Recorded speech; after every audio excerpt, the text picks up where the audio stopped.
ప్రకటన గ్రంథము 22వ అధ్యాయము 10వ వచనం నుండి 14 వచనాల వరకు దేవుని వాక్యాన్ని మనం చదువుకుందాం. ప్రకటన గ్రంథము 22వ అధ్యాయము 10వ వచనం నుండి 14 వచనాలు దేవుని వాక్యం చదువుకుందాం. మరియు అతడు నాతో ఇలాగూ చెప్పాను, ఈ గ్రంథమందు ప్రవచన వాక్యములను ముద్ర వేయవలదు, కాలము సమీపమై ఉన్నది. అన్యాయము చేయువాడు ఇంకను అన్యాయమని చేయనిమ్ము, అపవిత్రుడైన వాడు ఇంకను అపవిత్రుడుగానే ఉండనిమ్ము, నీతిమంతుడు ఇంకా నీతిమంతుడుగానే ఉండనిమ్ము, పరిశుద్ధుడు ఇంకా పరిశుద్ధుడుగానే ఉండనిమ్ము. ఇదిగో త్వరగా వచ్చుచున్నాను, వాని క్రియలు చెప్పున ప్రతివానికి ఇచ్చుటకు నేను సిద్ధపరిచిన జీతం నా యొద్ద ఉన్నది. నేనే అల్పయు ఓ మేఘయు, మొదటివాడను కడపటివాడను, ఆదియు అంతమునై ఉన్నాను. జీవవృక్షమునకు హక్కు గలవారై గుమ్మముల గుండా ఆ పట్టణములోనికి ప్రవేశించున్నట్లు తమ వస్త్రములను ఉదుక్కునివారు ధన్యులు. ప్రార్థన చేసుకుందాం. కృప కలిగిన తండ్రి, పరిశుద్ధుడైన దేవ, నీ పాదాలకు మా హృదయపూర్వకంగా కృతజ్ఞతాస్తోత్రాలు చెల్లిస్తున్నాం. నాయనా చక్కగా ఈ ఉదయకాలం అంతయు నీ కృపలో మమ్మల్ని జ్ఞాపకం చేసుకొని మాకు తోడై ఉండి నాయనా అన్ని విషయాలలో మమ్మల్ని కాచి కాపాడి నీ పరిశుద్ధ సన్నిధికి మమ్మల్ని నడిపించి నాయనా మీ చిత్తాన్ని జరిగించడానికి నీ కృపతో సహాయం ఇచ్చినందుకై స్తోత్రాలు చెల్లిస్తున్నాం. నాయనా మరి ఇంకా అనేక మంది రాలేక ఉన్నారు. మీ చిత్తమైతే నడిపించమని కోరుకుంటున్నాం. వచ్చిన వారం నాయన చక్కగా నీ సన్నిధానములో నిన్ను గూర్చి నాయన కీర్తనలతో నీ నామాన్ని కనపరిచాం. మళ్ళీ మమ్మల్ని ప్రేమించి ప్రభువా ప్రార్థనకు అవసరమైన హెచ్చరిక మాటలను ప్రభువా నీవు మాతో మాట్లాడడానికి ఇష్టపడిన దానికై స్తుతిస్తూ నిలబడిన మీ దాసుని ప్రభువా మీ శిలువ చాటును మరుగుపరచండి. నీ పాదాల మీద సాగిలపడి ఉన్నాను. ప్రతి మాట ముద్రించండి, ఆశీర్వదించండి. నాయన మీ మహిమ కొరకు జీవించే ధన్యత ప్రార్థన చేయవలసిన నీ పరిశుద్ధాత్మ శక్తితో మమ్మల్ని నింపి నడిపించమని కోరుకుంటూ చదివిన లేఖన భాగం మా అందరి నిమిత్తము దీవించి ఆశీర్వదించమని కోరుకుంటూ రక్షకుడైన క్రీస్తు యేసు ఉన్నతమైన నామములో దీనులమై యేసయ్య పేరట ప్రార్థించి అడివేడుకొంచున్నాం మా పరలోక తండ్రి, ఆమేన్. ఈ మాటలు మన దేవుడు తన శిష్యుడైన భక్తుడైన యోహాను ద్వారా తెలియచేస్తున్న సంగతులను భవిష్యత్తు జ్ఞానాన్ని తెలియజేస్తున్నాడు. భవిష్యత్తులో మనం ఎలా జీవించాలి, ఎలా ఉండాలి, కాబట్టి భవిష్యత్తులో ఉండవలసిన కొరకు ఇప్పుడు మనం ఏం చేయాలి అనే సంగతుల గురించి తెలియచేస్తున్నాడు. ఎవరికే కానీ ఏ మానవుడికే కానీ భవిష్యత్తు గురించి తెలియదు. ప్రజెంట్ జరుగుతున్నవి కూడా తెలియదు. ఏ క్షణములో ఎప్పుడు ఏ విధంగా జరుగుతుందో ఎవరికి ఏమే కానీ తెలియదు. కానీ దేవుడు నిన్ను నన్ను మనందరినీ ప్రేమించి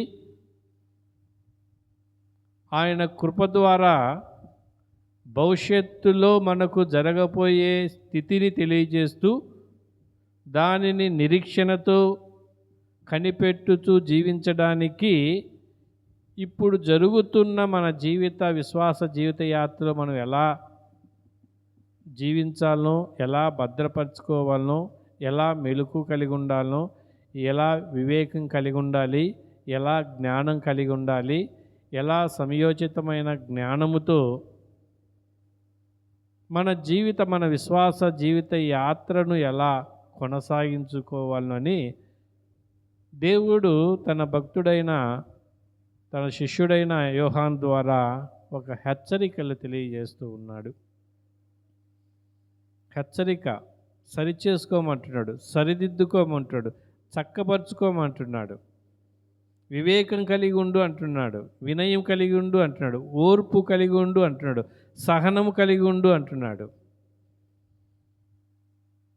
ఉండి నీకు కలిగిన దానిది ఏదైతే ఉన్నదో, దేవుడు నీకు ఏదైతే ఇచ్చి ఉన్నాడో దానిని అలాగనే కొనసాగిస్తూ ఉండు.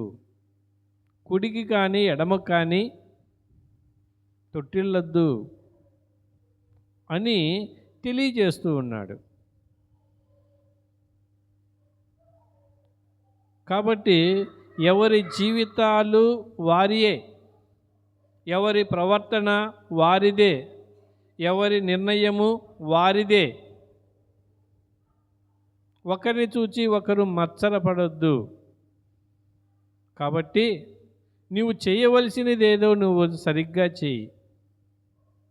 అప్పుడు నీకు నీ క్రియలను బట్టి, నీ జీవిత విధానాన్ని బట్టి, నువ్వు జీవిస్తున్న జీవితములో నువ్వు ఎలా జీవిస్తున్నావు, పరిశుద్ధుడిగా జీవిస్తున్నావా, నీతిమంతుడిగా జీవిస్తున్నావా, దాని క్రియలను బట్టి నీకు ప్రతిఫలం, జీతము, సిద్ధపరిచిన జీతం నేను ఇస్తాను.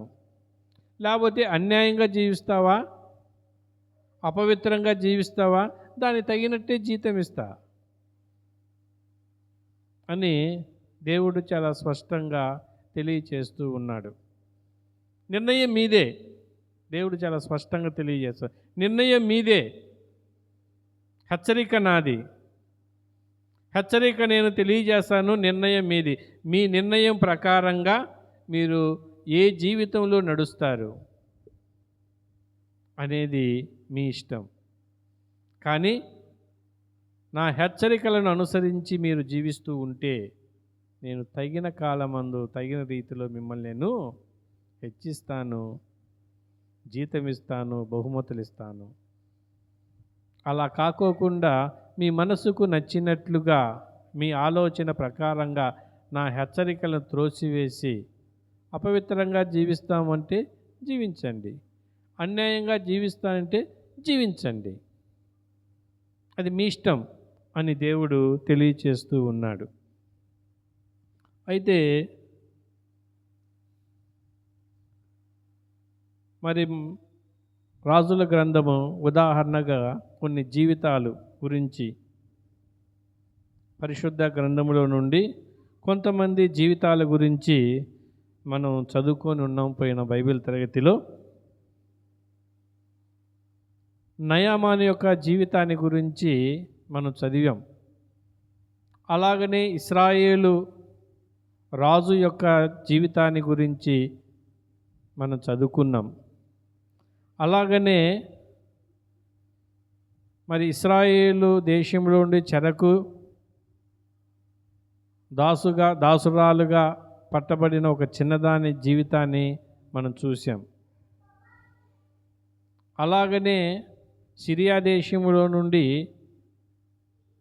మరి ఒక దాసుని గురించి చదువుకున్నాం. అలాగనే ఇశ్రాయేలు దేశములో ప్రవక్త అయిన దైవజుడైన ఎలీషాను గురించి చదువుకున్నాం. అలాగనే ఎలీషా దగ్గర పరిచారకుడిగా జీవిస్తున్న గేహాజును గురించి చదువుకున్నాం. కానీ వారిలో ముగ్గురి గురించి మనం ఆలోచన చేశాం.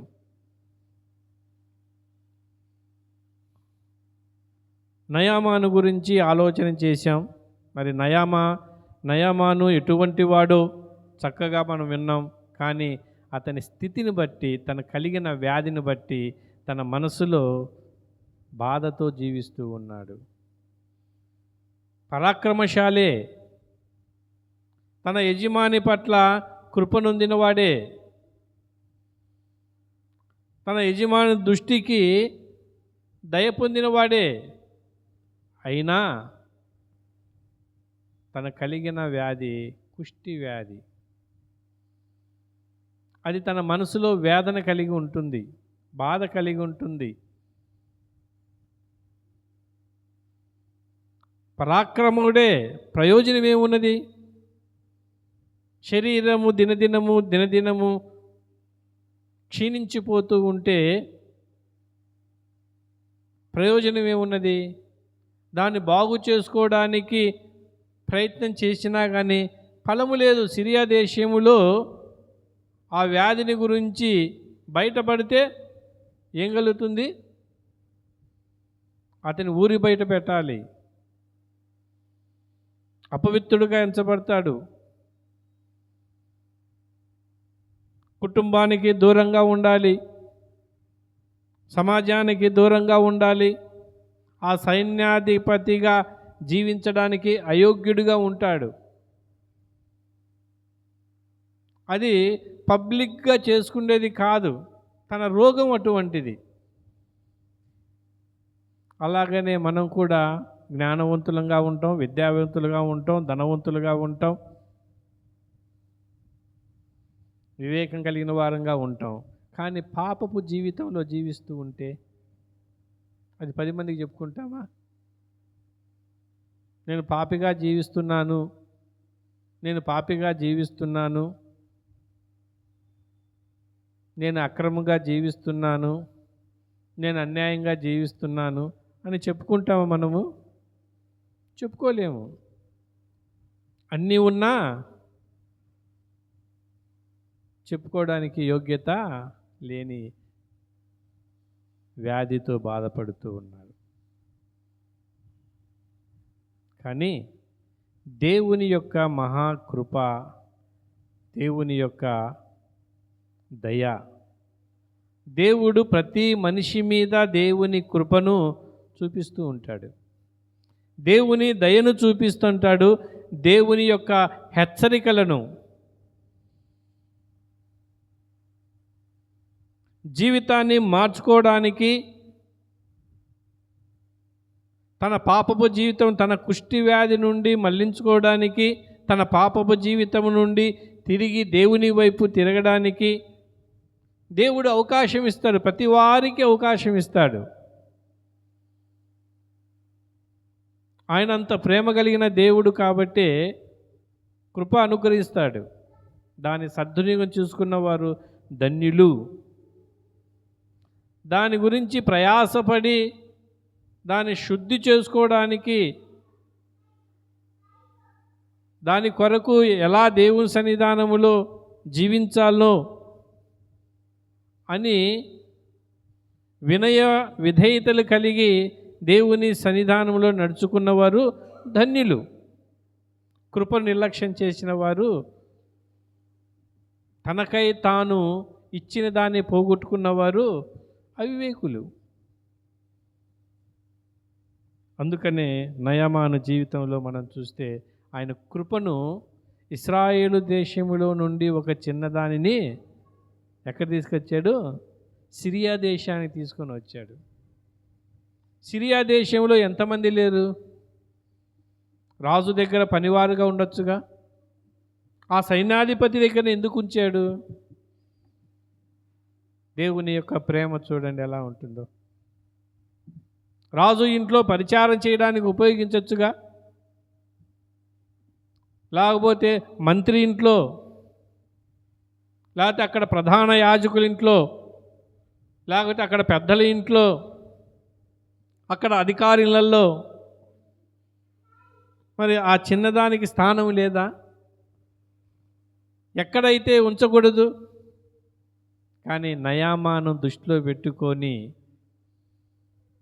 నయామానికి తన కలిగిన వ్యాధి నుండి, తన కలిగిన కుష్టి రోగం నుండి విడిపించడానికి దేవుని కృపను ఆ చిన్నదాని ద్వారా అవకాశం ఇచ్చాడు. ఆ చిన్నదాని ద్వారా దేవుని యొక్క ప్రేమ, దేవుని యొక్క శక్తి, దేవుని యొక్క కృప, దేవుని యొక్క శాశ్వతమైన ప్రేమను కనుపరుస్తున్నాడు.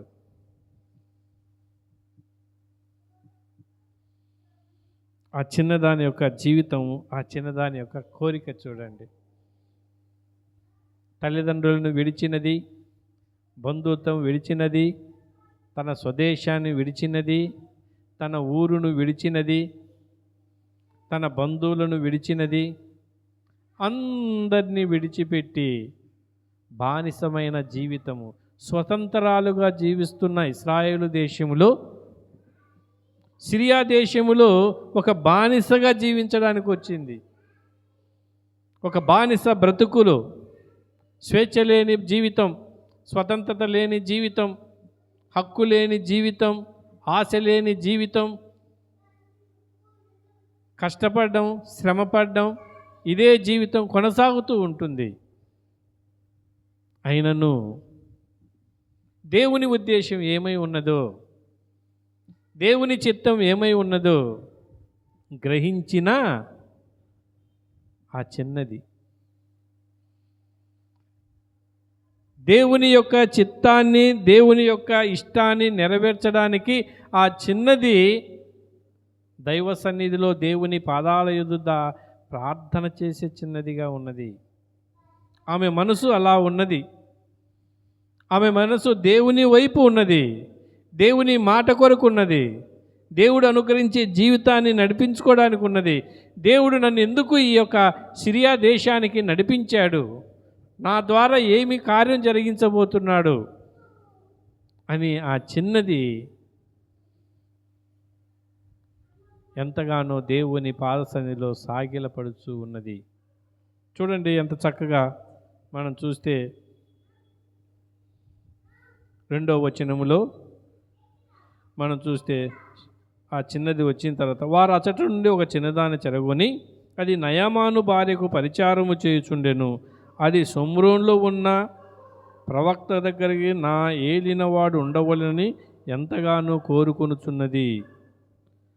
అతడు నా ఏలినవాణ్ణి కలిగిన కుష్ఠరోగమును బాగు చేయవలని తన యజమానురాలతో అనెను. చూడండి ఎంత చక్కగా తెలియజేస్తున్నారు. ఆమె కోరిక చూడు ఎంతగా ఉన్నదో, ఆమె కోరిక చూడు ఎంత బాగున్నదో. షోమ్రోనులో ఉన్న ప్రవక్త దగ్గర నా ఏలినవాడు ఉండవలెనని నేను ఎంతగానో కోరుకొనుచున్నాను. అతడుకు కలిగిన కుష్ఠరోగము బాగు చేయునని తన యజమానురాలతో అనెను. చూడండి ఎంత చక్కగా తెలియజేస్తూ ఉందో. ఆమె ఆశ, ఆమె కోరిక చూడు ఎలా ఉంటుందో. నన్ను చెరపట్టుకొని వచ్చాడే, నా దేశం నుండి తీసుకొని వచ్చాడే అని శపించలేదు. శపించక ఏం చేస్తుంది? ప్రార్థన చేస్తుంది. శపింపక ప్రార్థిస్తుంది. ఆ దేశాన్ని శపించక ఆ దేశ క్షేమం కొరకు ప్రార్థన చేస్తుంది. ఆ కుటుంబ క్షేమం కొరకు ప్రార్థన చేస్తుంది. తన యజమానుని కొరకు ప్రార్థన చేస్తుంది. ఎంత గొప్ప ధన్యత చూడండి, ఎంత గొప్ప ధన్యత చూడండి. చూడండి కీర్తన గ్రంథం 69వ కీర్తనలో చూడండి. కీర్తనలు 69వ కీర్తనలో 13వ వచనాన్ని తీసిన వారు చదవండి. కీర్తనలు 13, కీర్తనలు 69 13వ వచనం చదవండి తీసిన వారు. యెహోవా, అనుకూల సమయమున నేను నిన్ను ప్రార్థించుచున్నాను. దేవా, నీ కృపాబాహుల్యమును బట్టి, నీ రక్షణ సత్యమును బట్టి నాకు ఉత్తరము ఇమ్ము అంటున్నాడు. చూడండి ఎంత చక్కగా ఆ చిన్నది యొక్క ఆలోచన విధానం చూడండి. యెహోవా అనుకూల సమయము, అనుకూల సమయము ఏమంటుంది? అనుకూల సమయం నేను నిన్ను ప్రార్థించుచున్నాను. నీ కృపా బాహుల్యము, నీ కృపా బాహుల్యము ఆ అనుకూల సమయంలో, నీవిచ్చిన సమయంలో ఏం చేయాలి? దాన్ని సద్వినియోగం చేసుకోవాలి. నీవిచ్చిన సమయంలో ఏ సమయం అయితే ఇచ్చారో ఆ సమయంలోనే దాన్ని సద్వినియోగం చేసుకోవాలి, దాన్ని ఉపయోగించుకోవాలి, దాన్ని సరిచేసుకోవాలి, చక్కదిద్దుకోవాలి. ఆ సమయాన్ని పోగొట్టుకోకూడదు. సమయం ఉండగానే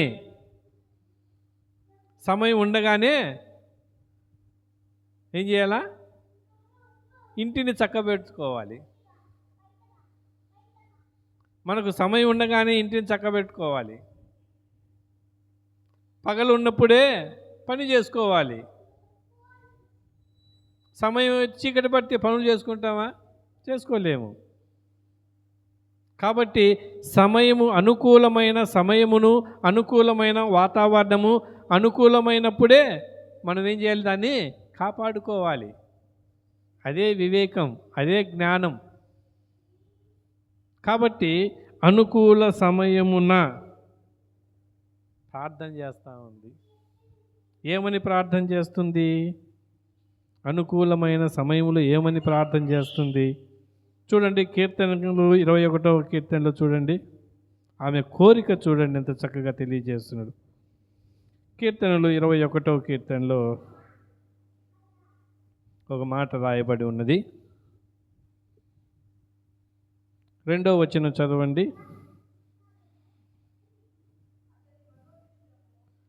అతని మనోభిష్టము నీవు సఫలము చేయుచున్నావు, అతని పెదవులలో నుండి వచ్చిన ప్రార్థన నీవు మానక అంగీకరించుచున్నావు. చాలు, చూడండి ఎంత చక్కగా తిందాం. అతని పెదవులలో నుండి వచ్చిన ప్రార్థన నీవు మానక అంగీకరించుచున్నావు. 4వ వచనం చదువు. ఆయుషు ఇమ్మని అతడు నిన్ను అడగగా నీవు దానిని అనుగ్రహించి ఉన్నావు. చాలు, చూడండి.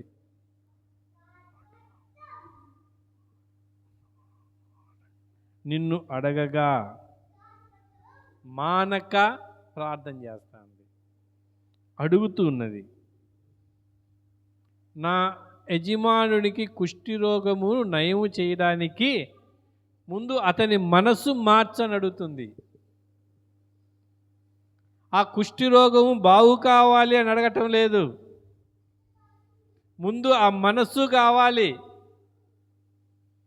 నేను చూపించే మార్గం మనం చదువుకున్నాం కదా నిన్న కీర్తన గ్రంథం, మన సామెత గ్రంథములో 15వ అధ్యాయము 24వ వచనము చూడండి. సామెతల గ్రంథము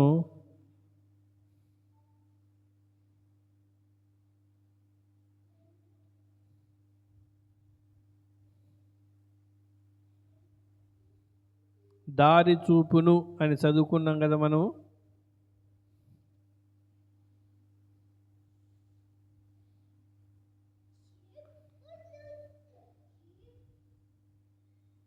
మ్ 12:26 వచనం చూడండి.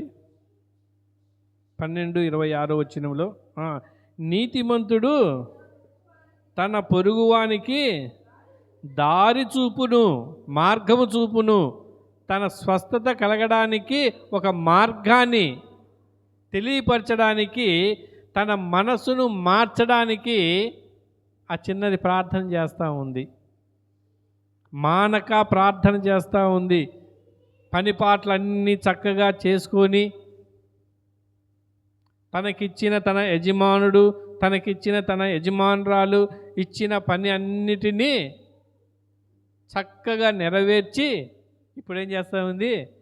మానక తన మనసు మార్చబడాలి.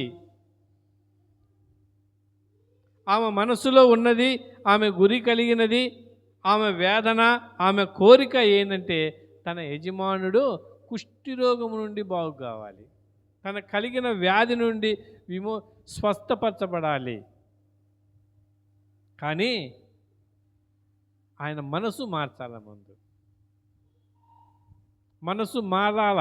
మనసు మారతానే ఆ స్వస్థత కలగడానికి ఇష్టం ఉంటుంది. అంటే మొదటిగా ఏం చేయాలి?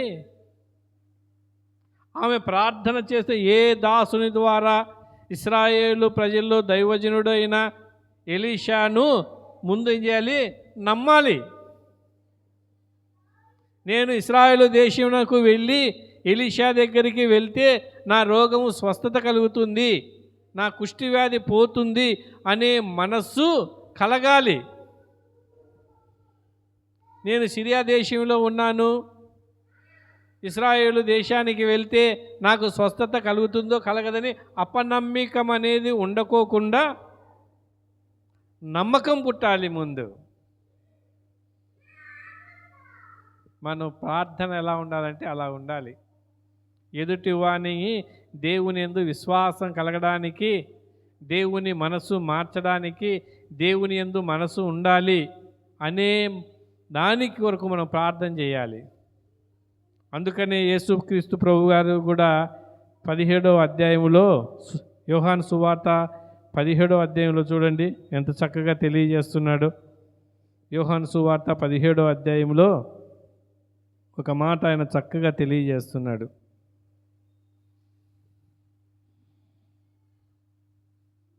మూడవ వచనంలో చదవండి. అద్వితీయ సత్యదేవుడవైన నిన్నును నీవు పంపిన యేసుక్రీస్తుని ఎరుగుటయే నిత్య జీవము. చాలు, చూడండి ఎంత చక్కగా అంటున్నాడు. అద్వితీయ సత్యదేవుడవైన నిన్నును నీవు పంపిన యేసుక్రీస్తుని ఎరుగుటయే నిత్య జీవం. ఎంత చక్కగా చెప్తున్నాడు చూడండి. నీవు పంపిన అద్వితీయ సత్యదేవుణ్ణి నమ్మాలి, పంపిన యేసు ప్రభు నమ్మాలి. నమ్మితేనే నిత్య జీవం, లేకపోతే లేదు. ఆ నమ్మిక పుట్టించాలి అంటే ఏం చేయాలి? ప్రార్థన చేయాలి. ఆ నమ్మకం పుట్టాలంటే, ఆ విధేయత రావాలంటే, ఆ మనసు రావాలంటే, ఆ ప్రేరేపణ రావాలంటే, దాన్ని కోరుకోవాలంటే ముందేం చేయాలి? నీవు నేను ప్రార్థన చేయాలి. ఆ చిన్నది చేసే పనేది. నేరుగా పోయి అమ్మ మా ఇశ్రాయేల్ దేశంలో ఎలీషా గారు ఉన్నారు, ఆయన దగ్గర పోతే మీ ఆయన రోగము కుష్టి రోగాన్ని బాగు చేస్తుందంటే ఏమంటుంది? నమ్మదు. ఎందుకు నమ్మదు? నేరాదా? ఎందుకు నమ్మదు? పనిపిల్ల కాబట్టి. ఎందుకు నమ్మదు శ్రావణి? ఇశ్రాయేలు దేశం నుండి ఆ చిన్నది చెరపట్టుకొని వచ్చింది. తన యజమానుల దగ్గర పోయి, మా దేశంలో ఎలీషా ఉన్నాడు, చాలామంది కుష్ఠరోగం ఉన్న వాళ్ళందరినీ స్వస్థపరిచాడు, కాబట్టి నీ భర్తను కూడా తీసుకెళ్ళి అక్కడికి పంపించు, ఆయన స్వస్థపడతాడు, కుష్టి వ్యాధి నిర్మూలన చేస్తాడు అని చెప్పింది అనుకో, నమ్ముతుందా? ఎందుకు నమ్మదు? ఎందుకు నమ్మదు? రాదా? ఎందుకు నమ్మదు? పనిపిల్ల కాబట్టి నమ్మదు. ఇంకా శ్రావణి ఎందుకు నమ్మదు? చెప్పు.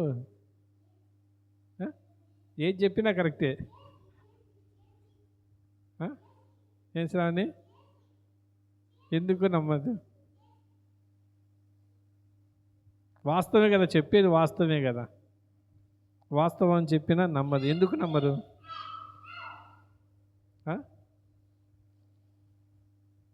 ఎందుకు నమ్మరంటే,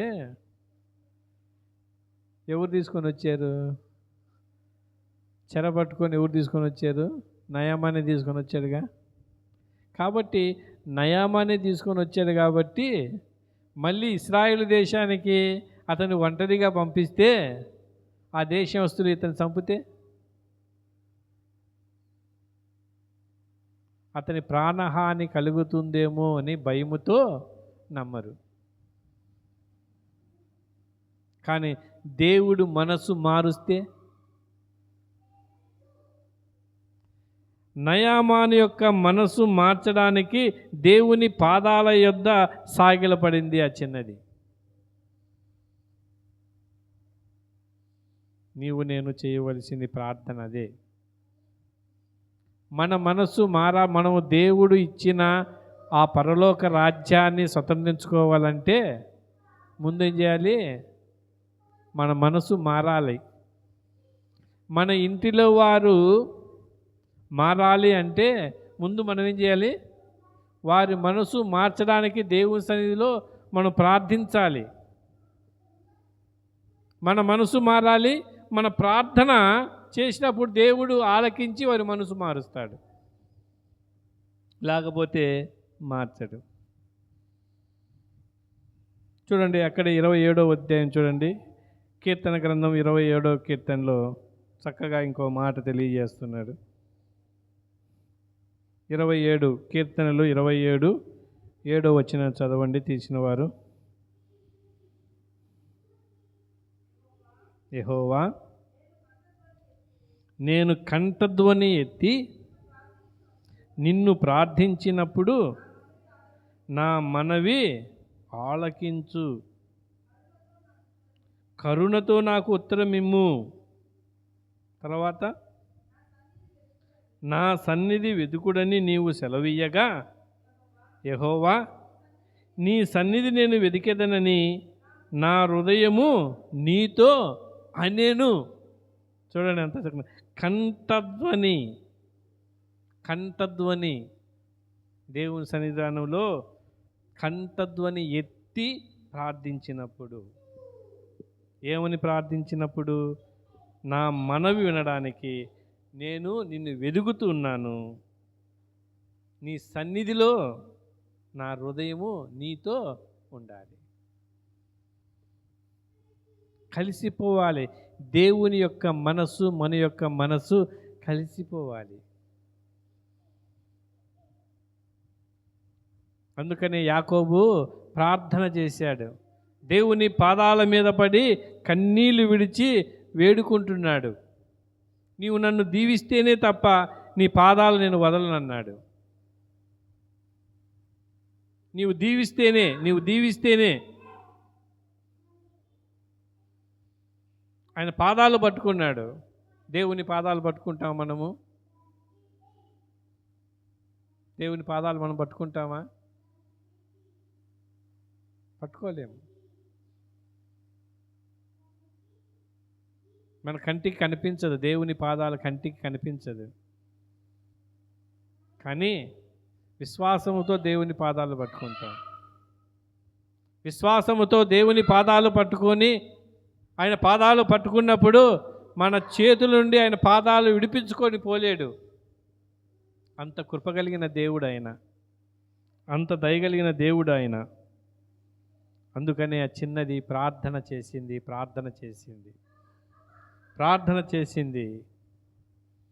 ప్రార్థన చేయగా అతని మనసు ఏమైంది చూడండి, ఎంత చక్కగా తెలియచేస్తున్నాడు. అతను ప్రార్థన చేయగా, ఆ చిన్నది ప్రార్థన చేయగా, 6వ వచనం చదవండి.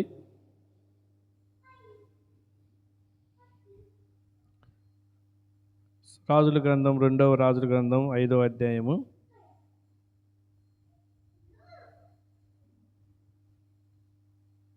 5వ వచనం చదవండి. మొదటిగా, సిరియా రాజు నేను ఇశ్రాయేలు రాజునకు దూత చేత పత్రిక పంపించేదని ఆజ్ఞ ఇచ్చాను అంటూ, ఆ పత్రికల్లో ఉన్న సంగతి ఏమనగా, నా సేవకుడైన నయామానుకు కలిగిన కుష్ఠిరోగం నీవు బాగు చేయవలని ఈ పత్రిక అతని చేత నీకు పంపి ఉన్నాను అంటున్నాడు.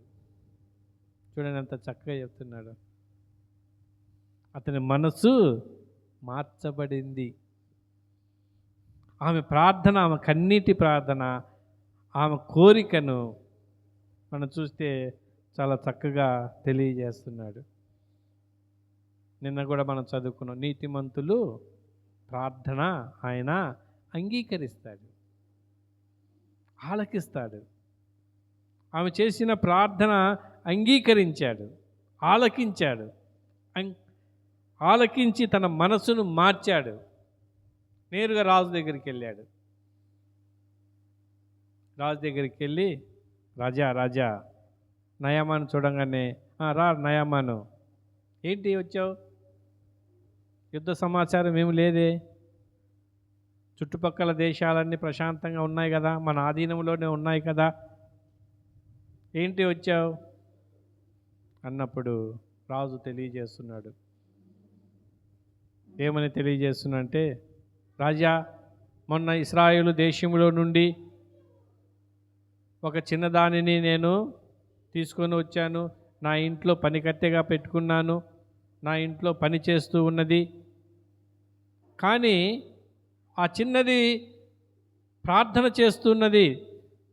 వారి దేశములో ఎలీషా అని ఆ దేశంలో కుష్ఠరోగమును స్వస్థపరచడానికి ఉన్నారంట, వారి దగ్గరికి నేను వెళ్ళాలి అని తెలియజేసినప్పుడు రాజు ఎమ్మటే ఏం చేశాడు చూడండి, ఎలా దేవుని యొక్క సంకల్పాన్ని, దేవుని యొక్క కృపను ఏ విధంగా అతన్ని స్వస్థపరచడానికి ఒక మార్గాన్ని చూపిస్తున్నాడో చూడండి.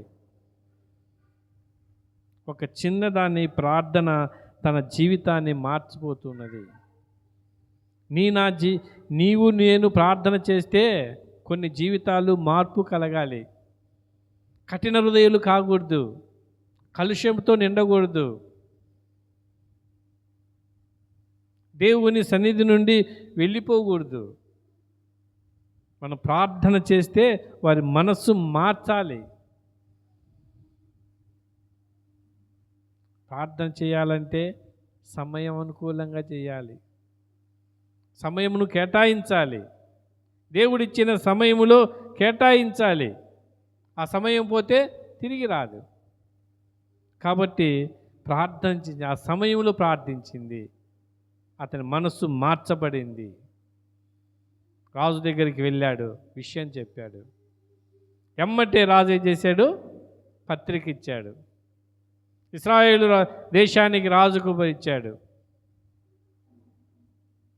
నా సైన్యాధిపతి అయిన నయామాను నీ దగ్గరికి వస్తున్నాడు, నీవు అతని కుష్ఠరోగాన్ని బాగు చేయాలి. అంటే నీ దగ్గర కుష్ఠరోగం బాగు చేసేవారు ఉన్నారు, కాబట్టి నీవు నా దాసుడు అతని కుష్ఠరోగం బాగు చేయాలి అని తెలియజేశాడు.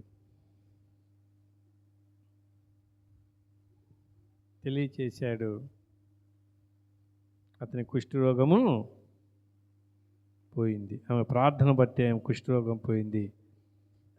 నయామాను గురించి మనం చూద్దాం. చూడండి, 14వ వచనం చదవండి. 14వ వచనం చదవండి.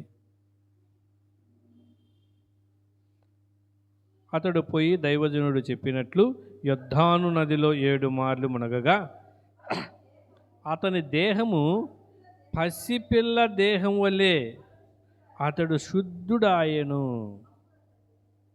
అప్పుడు అతను తన పనివారితో కూడా దైవదేవుని దగ్గరికి వచ్చి అతని ముందర నిలిచి, చిత్తగించుము, ఇశ్రాయేలులో దేవుడు తప్ప లోకమంతటి యందు మరి ఒక దేవుడు లేడని నేను ఎరుగుదును.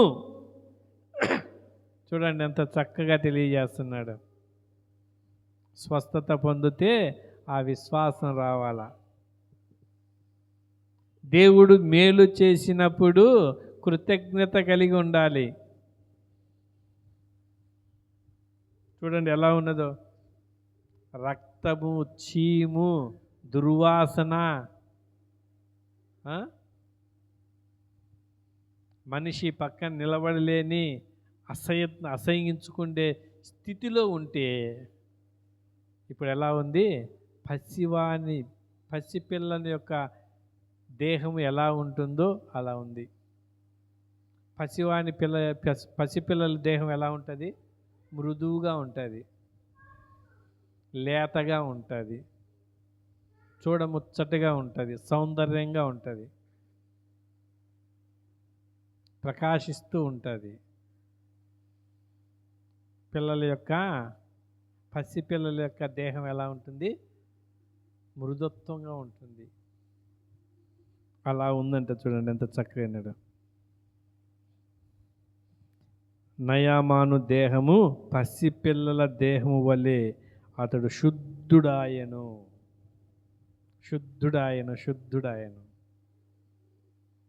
చూడండి ఎంత చక్కగా. ఆ కుష్టి వ్యాధి నిర్మూలమైనది, ఆ బాధ తొలగించబడింది.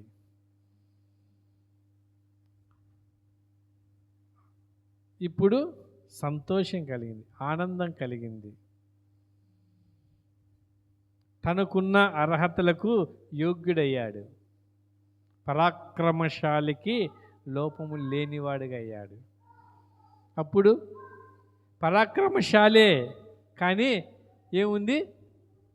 కుష్టి వ్యాధి కలిగి ఉంది. ఇప్పుడు పసిపిల్లవాని దేహం వలె ఉంది. ఇప్పుడు ఏమంటున్నాడు? ఆ దైవజనుడి దగ్గరికి వచ్చి ఏమంటున్నాడు? ఇశ్రాయేలులో ఉన్న దేవుడు తప్ప లోకమంతటను మరి ఏ దేవుడు లేడని నేను ఎరుగుదును. చూడండి ఎంత చక్కగా చెప్తున్నాడు. ఎలీషా అంటే చూడు, ఎవని సన్నిధిలో నేను నిలబడి ఉన్నాను? ఇశ్రాయేలు దేవుడైన ఆ యెహోవా జీవము తోడు. దేవుని గురించి చూడు ఎంత చక్కగా తెలియజేస్తున్నాడు. ఆ చిన్నదాని ప్రార్థన ఎక్కడికి వెళ్ళిపోయేదో చూడండి.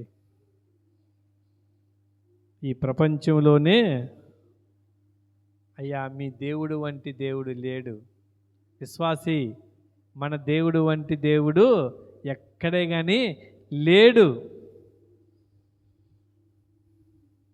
ఒక అన్యుడు సాక్ష్యమిస్తున్నాడు. ఒక అన్యుడి మనసు మార్చిన ఒక చిన్నది, తన మనసు మార్చబడి సర్వశక్తి కలిగిన దేవాతి దేవుడు మానవుని నిర్మించిన నిర్మాణకుడు, మానవుని దేహములో కలిగిన ప్రతి అనారోగ్యముల నుండి ఆయన కాపాడువాడు, అతను స్వస్థపరచువాడు. ఆయనే తప్ప ఇంకా ఎవరు లేరు అని ఒక సాక్ష్యం ఇస్తున్నాడు. ఒక సాక్ష్యం ఇస్తున్నాడు. దేనివల్ల ఇస్తున్నాడు? ఒక చిన్నది ప్రార్థన వలన. ఒక చిన్నది ప్రార్థన వల్ల నీవు నేను ప్రార్థన వల్ల సాక్ష్యం ఇవ్వాలి. దేవుడు అందుకే నిన్ను నన్ను జీవము కలిగిన దేవుని సన్నిధానములో పరిశుద్ధులుగా, ప్రార్థన పరులుగా, యాకోబు విశ్వాసము నీతిమంతులు విశ్వాసయుతమైన ప్రార్థన రోగిని స్వస్థపరుస్తుంది. యాకోబు పత్రికలో మనం చూస్తున్నాం. విశ్వాసం, మన విశ్వాసముతో ప్రార్థన చేస్తే ఏముంటుంది? రోగి స్వస్థపరచబడతాడు. రోగి స్వస్థపరచబడాలంటే మనం ఏం చేయాలా? ఆ రోగి మనసు మార్చాలి,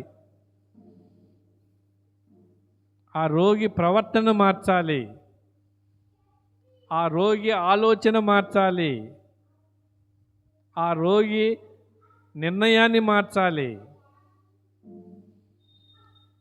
మార్చాలంటే నీవు నేను ప్రార్థనలో పోరాటం కలిగి ఉండాలి. ఊరికనే కాదు, చేయి పెట్టగానే కాదు.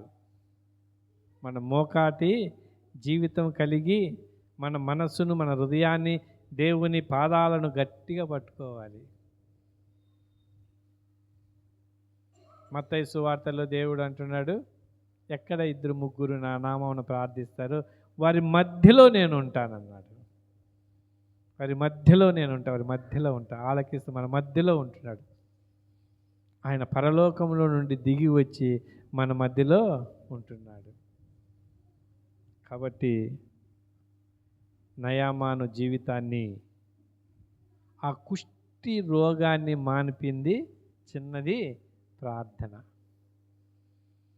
అన్యుడైన నయామాను సర్వశక్తి కలిగిన దేవాతి దేవుణ్ణి విశ్వాసం ఉంచి రక్షణ పొంది పరలోక రాజ్యానికి వారసుడయ్యాడు. చాలా చక్కగా ఉంది. చాలా చక్కగా ఆయన తెలియచేస్తున్నాడు. చూడండి, ఒక్క మాట చదివి మనం ప్రార్థనలోనికి ప్రకటన చేసుకుందాం.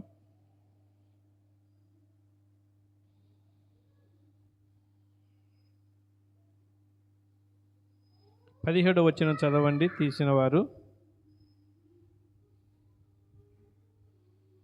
చూడండి, అతను ప్రభువును నమ్ముకున్నాడు, ప్రభువును ఆరాధిస్తున్నాడు, ప్రభు కొరకు జీవిస్తున్నాడు అనే సంగతిని 17వ వచనంలో తెలియజేస్తున్నాడు. అప్పుడు యెహోవాకు తప్ప దహన బలినైనను మరి ఏ బలినైనను ఇతరమైన దేవతలకు నేనింకను అర్పించను. చాలు చాలు, ఏమంటున్నాడు చెప్పు చూడండి, ఎంత తీర్మానం చేసుకున్నాడో చూడండి. ఆమె బలం ఎంత శ్రేష్టమైందో చూడండి, ఎంత బలమైందో చూడండి, ఆమె ప్రార్థన ఎంత గొప్పదో చూడండి. నిజ దేవుని నమ్మి ఆరాధించడానికి ఎంతగానో ప్రార్థన చేసింది, పట్టుదలతో, పౌరుషముతో. దేవుడిచ్చిన సమయాన్ని పోగొట్టుకోకుండా దేవుని కొరకు ప్రార్థన చేసింది. ఒక ఆత్మను రక్షించడానికి, ఒక దేహములో ఉన్న రోగాన్ని స్వస్థపరచడానికి ఎంత పట్టుదలతో, పౌరుషముగా, సమయాన్ని పోగొట్టుకోకుండా సద్వినియోగం చేసుకుంటూ ప్రార్థనలో పోరాడింది.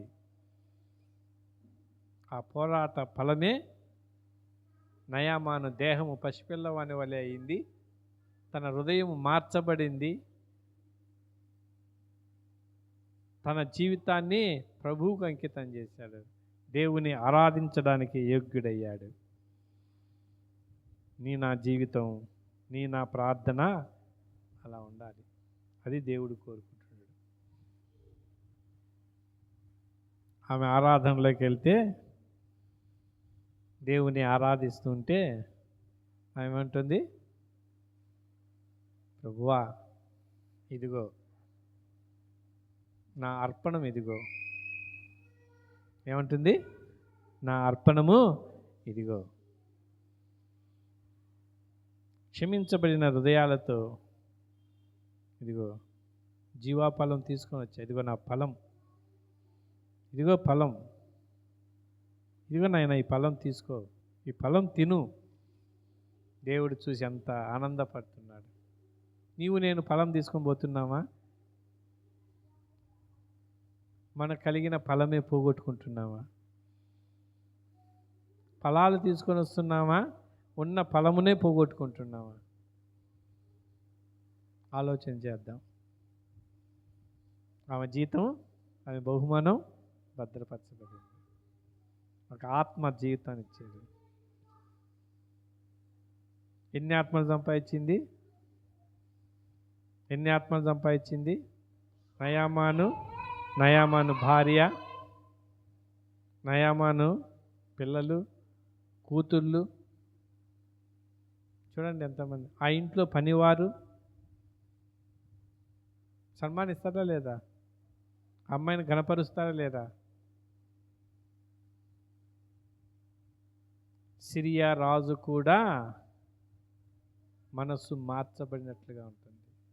ఆహా, చిన్నది చూడండి ఎంత ఇది, ఎంత సాక్ష్యం, ఒక సాక్ష్యంగా నిలబడి సిరియా దేశములో సాక్షిగా నిలబడింది. నయామాను ఇంట్లో సాధనముగా అయింది. నీవు నేను లోకానికి సాక్ష్యంగా ఉండాలి. నీ ఇంట్లో, నా ఇంట్లో సాధనముగా ఉండాలి. అది దేవుడు కోరుకుంటున్నాడు. సాక్ష్యం, సాధనం. కాబట్టి దేవుడి మాటలు మన కొరకు ప్రార్థన సహాయకరంగా దీవించుగాక. మరి ప్రకటనలు, మరి ప్రభుదినం ఆదివారం 12:30 గంటలకి ఆరాధన కూడిక. మరి సంఘమంతయు సమయానికి వచ్చే విధంగా మన ప్రార్థనలో జ్ఞాపకం చేసుకుందాం. అలాగనే సోమవారం మరి సిరుపూర్ గ్రామంలో సువార్త ప్రకటించడానికి మరి రాత్రి 7:30 గంటలకి ప్రార్థన కూడిక, సంఘం ఐక్యత, రక్షణ లేని వారికి రక్షణ, అలాగనే అనారోగ్యంతో బాధపడుతున్న వారికి సంపూర్ణమైన ఆరోగ్యం. మరి నూతన ఆత్మలు, నూతన కుటుంబాల కొరకు ప్రార్థన. మరి ఏబిఎస్కిని ఇస్తున్న కుటుంబాలు, అలాగనే సేవకులు ఇస్తున్న సంఘం నుండి పంపిస్తున్న ఇవి భోజన కార్యక్రమాలు, మరి వీటి కొరకు మనం ప్రార్థించాలి. మరి రక్షణ నిమిత్తం కొరకు వెంకటేశన్న కుటుంబం, అలాగనే ప్రభాకర్ రక్షణ కొరకు, చంటిబాబు రక్షణ కొరకు, అలాగనే ఇమానేలు కుటుంబం రక్షణ కొరకు, అలాగనే విజయరత్నం భర్త రక్షణ కొరకు ప్రార్థించాలి. అలాగనే బాలరాజు గారు, సాలమ్మ వారికి సంపూర్ణమైన ఆరోగ్యం కొరకు, వారి కుమార్తె అనురాధ మానసిక స్థితిలో ఉన్నది, ఆమె సంపూర్ణమైన స్వస్థత కొరకు, అలాగే చంటిబాబు కూడా నడునొప్పితో బాధపడుతున్నాడు, సంపూర్ణమైన స్వస్థత కొరకు. మరి దేవుడు మన ప్రార్థన ఆలకించి మరి శ్రావణి వాళ్ళ నాన్నకు మంచి ఆరోగ్యం అనుగ్రహించారు. అలాగనే వారి బావుగారికి సంపూర్ణమైన స్వస్థత, ఆ జాండీస్ నుండి, జ్వరపీడిత నుండి